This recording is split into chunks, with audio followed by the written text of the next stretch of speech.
नमस्कार आप सभी को, स्वागत है आपका हमारे इस प्लेटफ़ॉर्म पर। हम लोग क्लास कर रहे थे लेखपाल की। लेखपाल के लिए आप लोग पढ़ रहे होंगे, इसकी परीक्षा तिथि लगातार आपके नज़दीक आ रही है और आप भी परीक्षा तिथि के नज़दीक जा रहे हैं, तो लगातार तैयारी बनाए रखिए। आज हम लोग लेखपाल में एक छोटे से टॉपिक को पढ़ेंगे, आपदा प्रबंधन पुरस्कार। आपदा प्रबंधन पुरस्कार, ठीक है? इसमें ए टू जेड जानकारियाँ हम आपसे साझा करेंगे। 1 नंबर का सवाल आपसे पूछा जा सकता है। 5 मिनट का वीडियो है, पूरा देखिएगा। 1 नंबर का सवाल आपसे पूछा जा सकता है। शुरुआत से लेकर करंट अफ़ेयर्स 2026 तक की सारी जानकारियाँ आपसे साझा करेंगे, ठीक? इससे पहले मैं आपदा प्रबंधन पुरस्कार के बारे में कुछ जानकारियाँ बताऊँ।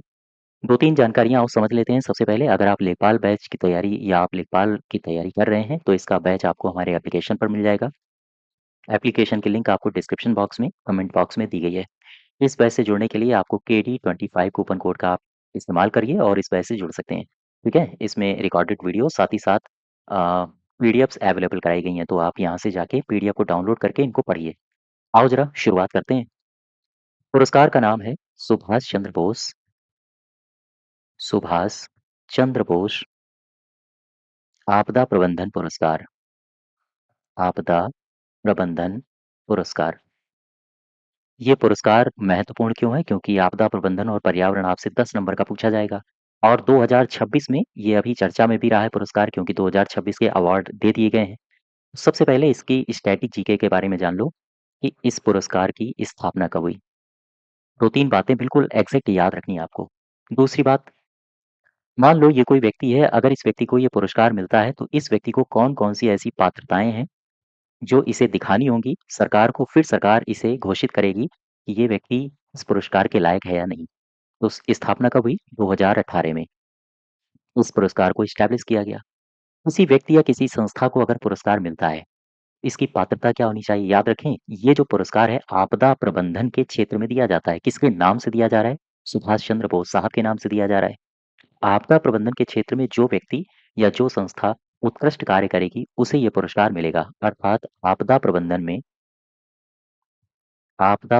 में उत्कृष्ट उत्कृष्ट काम किया हो, ठीक है? दूसरी बात, एक ये तथ्य बहुत महत्वपूर्ण है आपके लिए, स्टेटमेंट बनाया जा सकता है।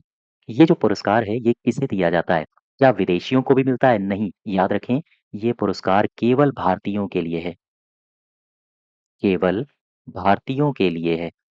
और केवल भारतीयों के लिए का मतलब व्यक्तिगत श्रेणी में भारतीयों के लिए हो गया, और अगर संस्थागत श्रेणी की बात करें, तो केवल और केवल भारतीय संस्थान को मिलेगा, भारतीय संस्था को ये पुरस्कार मिलेगा। विदेशियों को नहीं मिलता है, ध्यान रखिएगा। स्टेटमेंट आपसे बनाया जा सकता है कि सुभाष चंद्र बोस आपदा प्रबंधन पुरस्कार दोनों, यानी कि भारतीय और विदेशी दोनों को मिलता है, ऐसा नहीं है। केवल और केवल भारतीय व्यक्ति और भारतीय संस्थानों को दिया जाता है। क्या आप मुझे बता सकते हो ये जो पुरस्कार है, एक बार में मैक्सिमम कितने लोगों को दिया जा सकता है? 3 को। बात समझ पा रहे हो? यानी पुरस्कार विजेताओं की अगर आपसे संख्या पूछे, पुरस्कार विजेता की संख्या, विजेता की संख्या, वो संख्या होगी मैक्सिमम 3। और इसकी घोषणा कब की जाती है? इस पुरस्कार की घोषणा की जाती है 23 जनवरी को।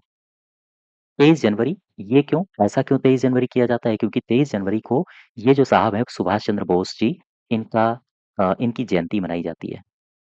या हम कहें नेताजी की जयंती के शुभ अवसर पर इस पुरस्कार की घोषणा होती है। पुरस्कार की घोषणा हुई तो जो व्यक्ति या जो संस्थान अच्छा काम करेगा उसे पुरस्कार मिलेगा। तो इसमें आपसे धनराशि पूछ सकता है। धनराशि याद रखना, व्यक्ति अगर कोई है, जिसने पुरस्कार जीता है, तो उसे 5 लाख रुपए मिलेंगे, और अगर कोई संस्थान है, कोई संस्था है, अगर इसने पुरस्कार जीता है, तो उसे 51 लाख रुपए मिलेंगे। ये दोनों ही डेटा आपके लिए महत्वपूर्ण है। अब आ जाओ सबसे महत्वपूर्ण फैक्ट, 2026 के पास आओ ज़रा। 2026 में ये पुरस्कार किसे दिया गया है? करंट की न्यूज़ है, मई में आपकी परीक्षा होगी, तब तक ये डेटा करंट ही रहेगा, पूछा जा सकता है। सबसे पहले 2 श्रेणियों में मिला है। एक संस्थागत, याद रखना, संस्थागत श्रेणी में किसे मिला है, और दूसरा व्यक्तिगत श्रेणी में किसे मिला है, व्यक्तिगत श्रेणी में किसे मिला है। तो संस्थागत श्रेणी में दिया गया है सिक्किम राज्य के आपदा प्रबंधन प्राधिकरण को, याद रखो, सिक्किम आपदा प्रबंधन, आपदा प्रबंधन प्राधिकरण।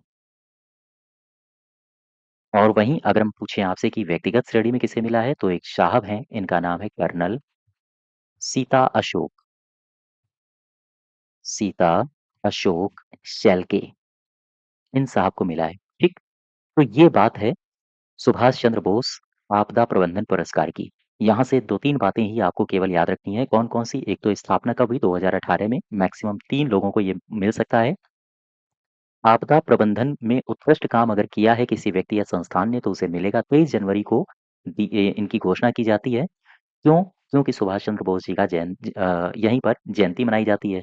केवल भारतीय व्यक्तियों को और भारतीय संस्थान को ये पुरस्कार दिए जाते हैं।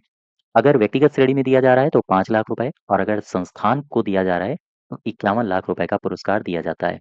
और हाँ, एक सवाल और पूछा जा सकता है कि ये जो पुरस्कार है, ये किस मंत्रालय से संबंधित है? मंत्रालय है गृह मंत्रालय, ठीक है? इसके अलावा 2026 की बात याद रखो, व्यक्तिगत श्रेणी में किसे मिला है? सॉरी, संस्थागत श्रेणी में किसे मिला है? सिक्किम आपदा प्रबंधन प्राधिकरण को, और व्यक्तिगत श्रेणी में सीता अशोक शेल्के जी को मिला है। यहाँ तक बात समझ पा रहे हो? चलिए, चलते-चलते एक सवाल मैं और आपसे पूछता हूँ। मुझे बताओ, अभी हाल ही में एक पुरस्कार मिला है साइंस एंड टेक के लिए, भू विज्ञान भूविज्ञान के लिए अ, क्रेफोर्ड पुरस्कार क्रेफोर्ड पुरस्कार, ये किसे मिला है? मुझे कमेंट बॉक्स में बताइए, भूविज्ञान के लिए क्रेफोर्ड पुरस्कार 2026 से किसे नवाजा गया है? ठीक है? चलिए, आज यहीं तक रखते हैं। इसी के आगे फिर हम लोग नेक्स्ट डे से कंटिन्यू करेंगे। धन्यवाद।